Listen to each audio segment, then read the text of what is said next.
há um ponto de tensão nesse momento, que é a fronteira de Israel com o Líbano. Final de semana marcado por bombardeios no norte de Israel, no sul do Líbano. O Michel Gavendo vai trazer para a gente os detalhes ao vivo e nos contar onde ele está agora. Conta para a gente então, Michel, um bom dia para você. Qual que é a situação por aí? Bom dia, Carol. Bom dia a todos. Eu estou aqui nas colinas do Golã, que são os territórios que Israel conquistou da Síria em 1967. Aqui atrás de mim, essas montanhas já são o território libanês, o sul do Líbano, onde o Hezbollah vem disparando contra pontos do exército israelense e também contra os vilarejos e as cidades que ficam aqui embaixo no vale. Agora tem outro complicador aqui nessa região, que a 5 quilômetros daqui também fica o território da Síria. O país Síria também está. Então essa região fica entre o sul do Líbano e a Síria, a fronteira entre Israel, Síria e o Líbano.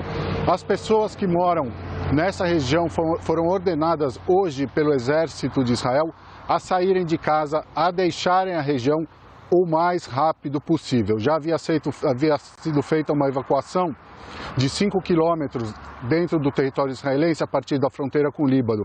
Mas no fim de semana foram muitos ataques do Hezbollah e também muitos bombardeios de Israel no sul do Líbano. Agora de manhã também houve uma suspeita de infiltração de terroristas nas cidades israelenses aqui nessa região. Então as pessoas ainda foram orientadas a ficarem dentro de casa. Todo o trabalho de agricultura, porque aqui é uma região fértil, também fica nascente do Rio Jordão. Aqui se plantam pêssegos, ameixas, abacate, todas as nectarinas, todas as frutas do verão daqui. As pessoas foram orientadas a deixarem também os trabalhos nos campos e saírem da região o mais rápido possível. A gente viu também durante o feriado aí no Brasil o discurso do líder do Hezbollah, Hassan Nasrallah, dizendo que não quer uma guerra regional, mas os ataques do Hezbollah continuam. Segundo o próprio grupo xiita, mais de 60 membros já foram mortos nos conflitos com Israel. Então, a expectativa aqui também na fronteira entre Israel e o sul do Líbano é de mais combates hoje durante o dia. Carol. Obrigada, Michel Gavendo, conversando conosco ao vivo, atualizando as informações para a gente sobre um dos pontos de tensão para Israel, que é justamente na fronteira com o Líbano. E aí a imagem aérea para você, a imagem da fronteira de Israel com o Líbano, no canto esquerdo do seu vídeo, no canto direito as imagens ao vivo da faixa de Gaza, bombardeios que ainda acontecem no território, como falava há pouco, nas últimas 24 horas foram mais de 400 explosões, 400 bombardeios justamente no território da faixa de Gaza. A tensão que aumenta na fronteira entre Israel e Líbano, como muito bem destacava o Michel Gavendo para a gente, trazendo as informações ao vivo. E a gente segue também analisando o que acontece nesse momento, nessa região da fronteira de Israel com o Líbano, com o professor de Geopolítica da UFRJ, Fernando Brancoli. Fernando, estamos relembrando aqui para quem está nos acompanhando no CNN Novo Dia, que chegamos ao 31º dia dessa guerra. E lembro que no dia 1 do conflito, muito se falava sobre o receio do Hezbollah entrar na guerra, que os ataques acontecessem por conta do poderio militar do grupo, muito superior ao poderio militar do Hamas. Esse receio está mantido?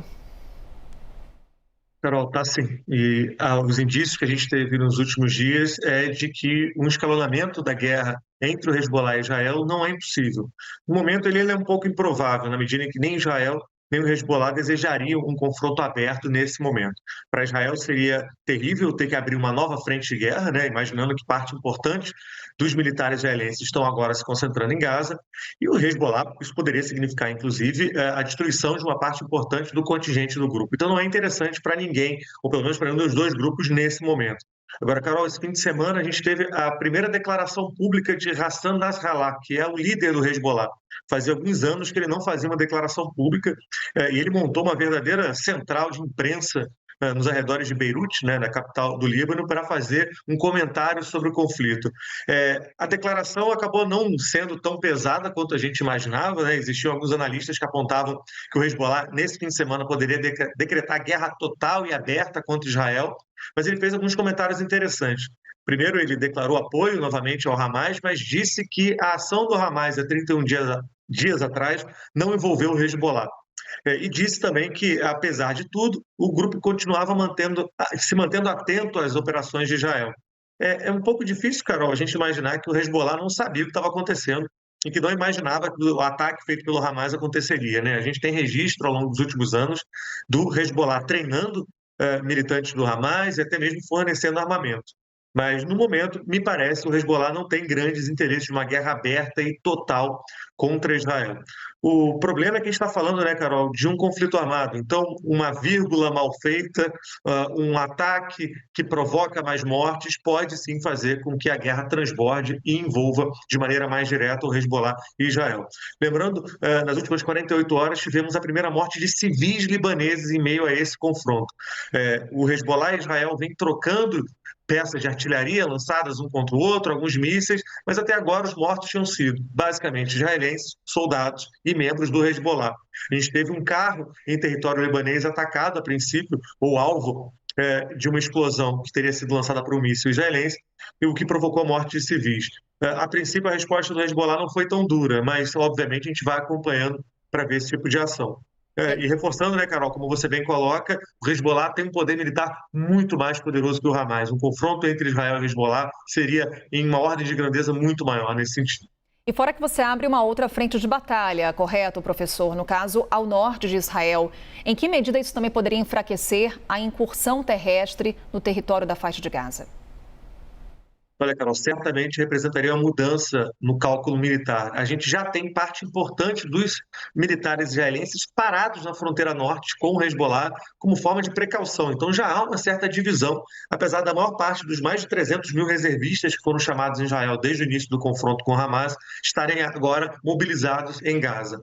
A abertura de um conflito ao norte significaria uma divisão das tropas israelenses, da atenção, lembrando também que, do ponto de vista prático, o Hezbollah tem capacidade, ou pelo menos tem equipamentos e mísseis que seriam capazes de atingir grandes centros urbanos de Israel, por exemplo, Tel Aviv. A gente vem acompanhando nas imagens, né, ao longo da nossa programação, que o Hamas lança, às vezes, mísseis contra Tel Aviv, mas são mísseis chamados burros, né? Eles não têm capacidade de identificar com GPS. Eles são lançados e a expectativa do Hamas é que caia em algum lugar. São mais fáceis de serem abatidos pelaquela bateria antiaérea, o Iron Dome, em Israel. Do ponto de vista do Hezbollah, a gente está falando de mísseis mais sofisticados, que têm capacidade de mira através de computadores de bordo, têm capacidade de provocar mais destruição, o que geraria aí uma necessidade de Israel de gastar mais recursos e uma mobilização. O Hezbollah, além de tudo, tem relações próximas com o governo libanês, né? Eu lembro também, quem está assistindo a gente, Carol, que o Hamas ele é um grupo hoje restrito à faixa de Gaza, não é um país, não é um Estado soberano, não tem diplomatas. O Hezbollah hoje, apesar de ser considerado por Israel, pela União Europeia e pelos Estados Unidos um grupo terrorista, ele é parte do governo libanês. Tem ministros do Hezbollah no Líbano. Ele ocupa e coordena parte importante do Estado libanês, o que faz com que as fronteiras do Líbano estejam abertas para receber apoio material para o Hezbollah. Um confronto, efetivamente, entre o exército de Israel e o Hezbollah, Carol, representaria uma escalada crítica no ponto de vista de tragédia humanitária, de possibilidade de destruição na região. E lembrando também, Hezbollah, grandíssimo aliado do Irã. Nada impediria, né, que a gente tivesse um transbordamento maior com o Irã entrando no meio desse conflito para auxiliar o seu aliado, né?